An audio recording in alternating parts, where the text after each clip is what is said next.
কয়েকটা কাজ নিয়ে বেরিয়ে পড়েছি বিকাল বিকাল। একটা জিনিস এক্সচেঞ্জ করার আছে, তাই হাতেই ঝোলাটা নিয়ে বেরোতে হচ্ছে। বেরিয়ে টুকটাক যেসব কাজ ছিল সব কাজ কমপ্লিট করে চলে এসেছি ট্রেন্ডস ফুটওয়্যারে। একটা জুতো নেওয়ার আছে, আসলে যেই জুতোটা ডেলি ওয়্যারে ইউজ করি সেটা কিছুদিন আগেই ছিঁড়ে গেছে, সারিয়েছি আবার ছিঁড়ে গেছে, তাই ভাবলাম আজকে জুতোটা নিয়েই নিই। অনেক সুন্দর সুন্দর বিভিন্ন রকমের জুতো দেখাচ্ছিল, যেগুলোই আমার পছন্দ হচ্ছে সেগুলো আমার পায়ের সাইজে নেই। ফাইনালি এই জুতোটাই সাইজে পাওয়া গেছে আর আমার বেশ এই জুতোটা পছন্দও হয়েছে, তো এটাই নিতে হলো, আর কিছু করার নেই। আসলে এই সেম মডেলের জুতোটা বুনোরও আছে, তাই আমি নিতে চাইছিলাম না।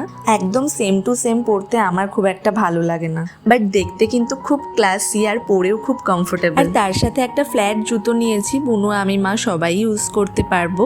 আসলে দুটো একসাথে নিলে অনেকটাই ছাড় পাওয়া যাচ্ছিল, তাই দুটোই নিয়ে নিয়েছি, না হলে একটা নেওয়ারই প্ল্যান ছিল। আর আমার একটা ফেস ওয়াশ নিয়েছি ডট অ্যান্ড কির, আর বাবার জন্য একটা পেস্ট।